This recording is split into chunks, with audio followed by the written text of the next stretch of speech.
পার্বত্য অঞ্চলের শান্তি ও স্থিতিশীলতা রক্ষায় স্বচ্ছতা, জবাবদিহিতা এবং সমন্বিত উদ্যোগকে সর্বোচ্চ গুরুত্ব দেওয়া হবে বলে জানান পার্বত্য চট্টগ্রাম বিষয়ক মন্ত্রণালয়ের মন্ত্রী দীপেন দাওয়ান।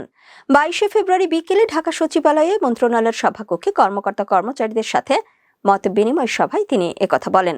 আমি আপনাদের বারবার বলতে চাই যে পার্বত্য বিষয়ক মন্ত্রণালয় অত্যন্ত স্পর্শকাতর। ইন দ্যাট সেন্স এখানে পার্বত্য ভাবমূর্তি কিন্তু এটার উপর নির্ভর করে দেশে বিদেশে সেভাবে আপনারা কাজ করবেন। আর আমি আপনাদেরকে বিনীতভাবে অনুরোধ করতে চাই, আমাদের পার্বত্য চট্টগ্রাম থেকে যারা আসেন একটু সার্বিক সহযোগিতা দিবেন, আমি অনুরোধ করি আর কি। এখানে অনেক দূর থেকে আসেন, তো আমরা তো বুঝি, ফিল করি এটা আমাদের একটা রাজনৈতিক ইচ্ছা প্রতিফলন আর কি। আপনারা যে যত পারেন হেল্প করবেন। আর একটা বিষয় বলতে পারি যে এখানে পার্বত্য চট্টগ্রাম বিষয় মন্ত্রণালয়ের ক্ষেত্রে যা করণীয় আপনারা আমাদের পরামর্শ কী করা যায় সেভাবে আর কি। ফ্যামিলি কার্ডের ক্ষেত্রে আমি বলতে পারি যে আমাদের একটু স্পেসিফিক, ওখানে দেখলাম যে মনে হয় বান্দরবনে লামা, তো এটা লামা দিয়ে শুরু হবে আর কি। এটা তো মনে হয় এই পরবর্তীকালে আমরা সেগুলো একটা লিস্ট, সব উপজেলা লামা এখন শুরু হচ্ছে। তো এটা আমাদের কিন্তু আমাদের করণীয় কী থাকে সেটা দেখতে হবে। আমরা 180 ডেজের মধ্যে দৃশ্যমান কি দেখতে পারি, এটা একটু আলোচনা করা দরকার আছে। দৃশ্যমান আমরা 180 ডেজের মধ্যে আপনার একটু আলাপ করবেন কি করা যায়। দৃশ্যমান হচ্ছে কি, যেটা হচ্ছে কি আমরা কাজ করতেছি কিনা, আমরা যে পার্বত্য বিষয়ের মধ্যে একটা এমফেসিস কি হতে পারে, যেটা দৃশ্যমান হতে পারে যে আমরা কাজ করছি, সে বিষয়ে আমরা একটু আলাপ করবো কি করা যায়, সেটা একটু বসে আমরা আলাপ করবো। সেটা বলেন, পার্বত্য চট্টগ্রামে 3 জেলা অত্যন্ত সংবেদনশীল। এখানে অনেক সমস্যা থাকলেও আমরা আলোচনার মাধ্যমে তার সমাধান করব।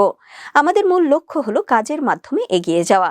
আগামী 180 দিনের মধ্যে আমরা দৃশ্যমান পরিবর্তন দেখতে চাই। দুর্নীতি ও ভূমিদস্যুদের বিষয়ে কঠোর হুঁশিয়ারি দিয়ে মন্ত্রী বলেন, পাহাড়ি এলাকায় কোনো প্রকার দুর্নীতি বরদাস্ত করা হবে না। দুর্নীতি ও ভূমিদস্যুদের বিরুদ্ধে আমাদের অবস্থান জিরো টলারেন্স। প্রয়োজনে কমিটি গঠন করে আইনগত ব্যবস্থা নেওয়া হবে। তিনি আরও জানান, বান্দরবানের লামা থেকে ফ্যামিলি কার্ড বিতরণ কার্যক্রম শুরু হবে এবং পর্যায়ক্রমে তার সব উপজেলায় বাস্তবায়ন করা হবে।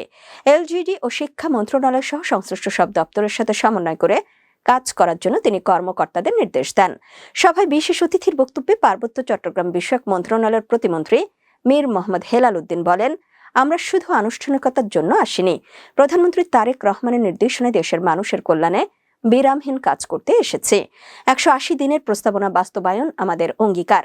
ফ্যামিলি কার্ড, বৃক্ষরোপণ ও কৃষি বিপ্লবের মাধ্যমে দেশের উন্নয়ন ত্বরান্বিত করতে হবে। তিনি সরকারি কাজে কৃচ্ছ্রতা সাধন এবং বাহুল্য বর্জনের উপর গুরুত্বারোপ করেন।